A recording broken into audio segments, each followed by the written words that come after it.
வணக்கம் நண்பர்களே. நம்ம எல்லாருமே பொதுவா நெனச்சிட்டு இருக்கோம், நம்ம ஃப்ரெண்ட்ஷிப்பை கெடுக்கிறதுக்கு கண்டிப்பா ஒரு எனிமி தான் காரணம்னு. ஆனா உண்மை அது இல்ல. நம்ம நட்புக்கு பெரிய எதிரி தேவையே இல்ல. நம்மளோட புத்தி கொஞ்சம் தவறி வேலை பண்ணாலே போதும். நம்ம ஃப்ரெண்ட்ஷிப்பு அப்படியே சிதறி போயிடும். இது கொஞ்சம் புரியாத மாரி இருக்கா? சரி நண்பர்களே, உங்களுக்கு ஒரு கதை சொல்றேன். அப்ப நீங்க புரிஞ்சுப்பீங்க.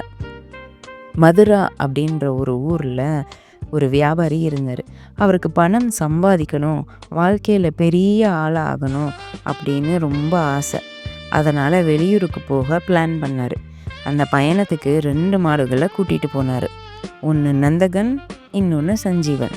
ஒரு நாள் யமுனை நதிக்கரையில் தண்ணி குடிச்சிட்டு இருக்கும்போது சஞ்சீவன் மாட்டோட காலு மோசமாக அடிபட்டுருச்சு. நடக்கவே முடியல. 3 நாள் அந்த மனுஷன் நின்னாரு. ஆனால் காடு பயம். இறுதியில் இது இனி பிழைக்காதுன்னு நினச்சி அந்த மாட்டை அப்படியே விட்டுட்டு போயிட்டாரு. ஆனால் விதி வேற மாதிரி முடிவு பண்ணிடுச்சு. சஞ்சீவன் சாகலை.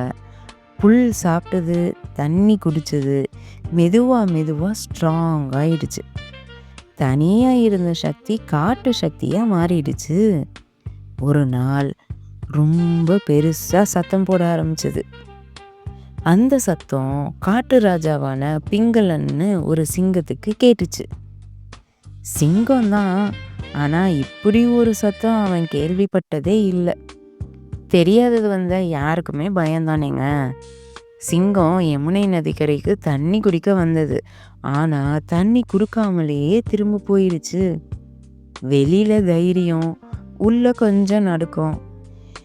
இது எல்லாத்தையும் கவனிச்சிட்டு இருந்தாங்க 2 நரிகள், கரண் மற்றும் தமன். முன்னாடி சிங்கத்துக்கு அமைச்சர்கள், இப்போ ஓரம் கட்டப்பட்டவங்க.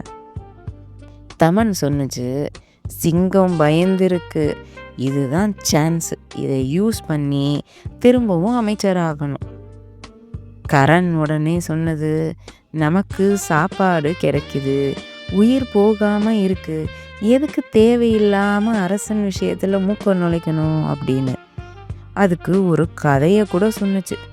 ஒரு கிராமத்தில் மரவேலை செஞ்சுட்டு இருந்தாங்க. ஒரு பெரிய மரத்தை 2ஆ பிளந்து நடுவில் ஒரு கட்டையை வச்சுருந்தாங்க, மரம் மூடாமல் இருக்க.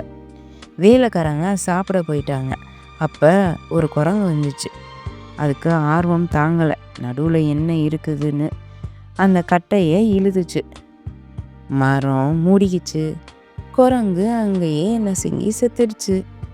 கரண் சொன்னது, நமக்கு புரியாத விஷயத்தில் மூக்க நுழைச்சா முடிவு இதுதான்.